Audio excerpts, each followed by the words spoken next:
18 মে তারিখে বাংলাবাজার পত্রিকার জমজমাট পাতায়, জমজমাট পাতা ছিল তাদের 8 পৃষ্ঠার, ট্যাবলয়েডের 8 পৃষ্ঠার। 8 পৃষ্ঠার মধ্যে পুরো 8 পৃষ্ঠাটাই ছিল এই লন্ডনে কইনা নিয়ে তাদের আয়োজন। সেখানে তৌকিরের, আমার ইন্টারভিউ ছিল, সমীর ইন্টারভিউ ছিল, তারপরে লন্ডনে কইনা নিয়ে যতগুলো ঘটনা ঘটেছিল তার সবই এখানে উল্লেখ করা ছিল। নানা রকমের মানুষজনের মতামত ছিল। আমি দু একটা মতামত এখানে পড়ে শোনাতে পারি যদি আমার কাছে এখন থাকে, যে কোন কোন বিশেষ শিল্পী এই লন্ডনে কইনা নাটক নিয়ে কি কথা বলেছিলেন। তৌকিরের একটা ইন্টারভিউ ছিল, সেখানে লেখা ছিল যে শিল্প সৃষ্টির স্বাধীনতা থাকা উচিত, আর আমার এখানে বলা ছিল যে সকল বিতর্কের অবসান হোক। তারকারা যা বললেন, এখানে চিত্র প্রযোজক রফিকুল ইসলাম বলেছিলেন, লন্ডনে কইনা নাটকটি একটি সাহসী প্রযোজনা। এ নাটকে যা রয়েছে তা বাস্তব জীবনেরই কিছু ঘটনারই প্রতিচ্ছবি। আমি নাট্যকার শাকুর মজিদ ও পরিচালক তৌকির আহমেদকে তাদের সাহসী প্রযোজনার জন্য ধন্যবাদ জানাই। সঙ্গীত পরিচালক মজিব পরদেশি বলেছিলেন যে লন্ডনে কইনা নাটকটি দেখার সুযোগ আমার হয়েছে, কিন্তু পত্রপত্রিকায় দেখছি অনেক হইচই। এত হইচইয়ের কোনো কারণ আমি দেখি না। চিত্র প্রযোজক শেখ কামাল বলেছেন, লন্ডনে কইনা ভালো লাগার মতো একটি নাটক, কিন্তু ঘটনাটা আমাকে ভীষণভাবে কষ্ট দিয়েছে। টিভি অনুষ্ঠান নির্মাতা শাওন আশরাফ তিনি বলেছেন, লন্ডনে কইনা নাটকটি দেখা হয়নি, তবে এ নাটক নিয়ে এত হইচইয়ের কোনো কারণ তো আমি দেখছি না। একজন নাট্যকারের স্বাধীনতায় বাধা দেয়া কি ঠিক? পরিচালক দেওয়ান নজরুল, বিখ্যাত পরিচালক, তিনি বলেছেন যে লন্ডনে কইনা যুগোপযোগী ভাবধারায় নির্মিত একটি নাটক।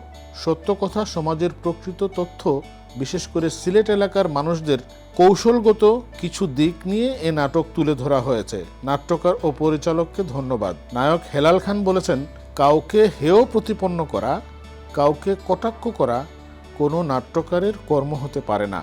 নাটকটি আমি দেখিনি, পত্রপত্রিকায় যা দেখেছি তাতে সিলেটবাসী কষ্ট পেয়েছে। সিলেটবাসী কষ্ট পাক, আমি তা চাই না। হেলাল খান নিজে একজন অভিনেতা।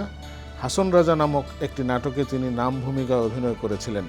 নায়িকা শাহনুর, উনি বলেছেন, লন্ডনে কইনা নাটকটি দেখা হয়নি, তাই কোনো মন্তব্য করব না। নায়িকা কুমকুম বলেছেন, লন্ডনে কইনা নিয়ে নাকি বহুত ভেজাল হইতেছে, সবাই যেদিকে আমিও সেদিকে। নায়িকা মুনমুন বলেছেন, লন্ডনে কইনার পরিচালক ও নাট্যকার ধন্যবাদ পাবার যোগ্য। নায়িকা মৌ বলেছেন, লন্ডনে কইনার মতো আরও বাস্তব ঘনিষ্ঠ নাটক হওয়া প্রয়োজন। নায়ক ডেনিস সিডাক বলেছেন, কাউকে হেয় প্রতিপন্ন করা, কাউকে ক্ষতি করা ঠিক না। আমি বুঝি না এই কথা দিয়ে তিনি কি বলতে চেয়েছেন।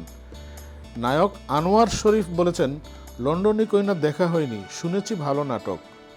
নায়ক শাকিব খান, নাটকটি সম্বন্ধে কিছুই জানি না।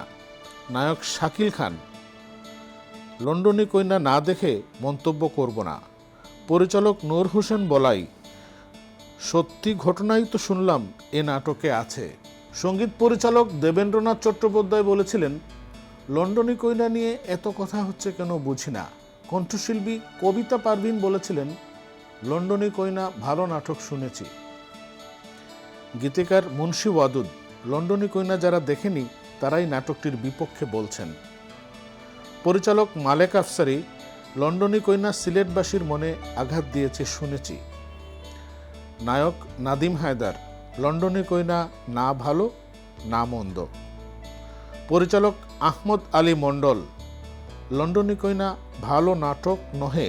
মোশাররফ হোসেন, সাধারণ সম্পাদক চলচ্চিত্র বুকিং এজেন্ট অ্যাসোসিয়েশন, তিনি বলেছেন, লন্ডনে কইনা নিয়ে এত হইচই হচ্ছে জেনে আমার ওই নাটকটি দেখতে ইচ্ছে করছে।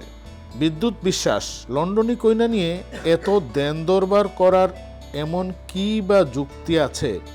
নাটক তো অভিধান নয়। পরিচালক মুস্তাফিজুর রহমান বাবু, লন্ডনে কইনা সিলেটবাসীকে কটাক্ষ করেছে। দেশের একজন সাধারণ মানুষ হিসাবে বলবো, নাট্যকার কাজটা ঠিক করেননি, জাস্ট স্ট্যান্ডবাজি করার জন্যই নাট্যকারের এমন কাজ। খল অভিনেতা ডন, লন্ডনে কইনা সিলেটবাসীর হৃদয়কে আঘাত করেছে। সালমান যখন ছিল তখন সিলেটে গেছি বারবার। সিলেটবাসী যা বলে, যা উপলব্ধি করে, তা নিতান্তই তাদের। 8 পৃষ্ঠার মধ্যে 6 পৃষ্ঠা জুড়েই ছিল তখন এই লন্ডনে কইনার কাহিনী। নানা ফেরিস্তি স্ক্রিপ্টের কিছু অংশ তারা এখানে ছেপে দেয়। যে দুটো লিফলেট ছড়ানো হয়েছিল সেই লিফলেটগুলো তারা এখানে মুদ্রণ করে। উল্লেখযোগ্য যে সকল বক্তারা এই নাটকের বিপক্ষে কথা বলেছিলেন তাদের কথা বলে, কিছু কিছু লোকে যে আমার পক্ষ নিয়েও কথা বলেছিল তাদের কথাও এই জমজমাট পাতায় লেখা হয়। কয়েকটি পত্রিকায় যখন উপসম্পাদকীয় বা বিশেষ রচনা লেখা হচ্ছে লন্ডনী কন্যা নিয়ে, তখন এক সময়ের ডাক সাইটের সিনে সাংবাদিক আজাচই নামে যিনি চিত্রালী বা পূর্বাণীতে লিখতেন, তাকে দিয়ে লেখানো হলো একটি লেখা। কিন্তু আমি অবাক হলাম লেখাটি পড়ে যে এই প্রবীণ সাংবাদিক এমন একটা বিশেষ রচনা লিখলেন একটি টেলিনাটক নিয়ে, যা তিনি দেখেছেনও, কিন্তু তার বোধ নাটকটির বিষয় স্পর্শ করতে পারে নাই। তিনি বারবার লিখলেন মানবজমিনে প্রকাশিত সংবাদগুলোর আলোকে, এবং শুরুতেই তিনি লিখলেন যে লন্ডনী কন্যা এমন কোনো মহৎ ভাবনায় ভাবিত নাট্যসৃষ্টি নয়। বিটিভি বা হালামলের কিছু স্যাটেলাইট চ্যানেলে গড়পড়তা প্যাচ প্যাচে নাটকগুলোর চেয়ে এর মান অর্ধকাঠি উপরে মনে হয়। তিনি আরও লিখেছেন, 70 দশকের শেষ ভাগে আগুন নামে একটা ছবির চিত্রনাট্য আমি লিখি। ছবিটা দারুণ সুপার ডুপার হিট করার পর বিভিন্ন কাগজে বলা হতে লাগলো অবিলম্বে ছবিটির প্রদর্শন নিষিদ্ধ করা হোক, কারণ এতে পুরনো ঢাকার মানুষ, যাদের কেউ কেউ কুট্টি বলে, তাদের খাটো করা হয়েছে। এটা নিয়ে বেশ একটা তোলপাড়ি ওঠে। আমার প্রযোজকরাও ঢাকাইয়া।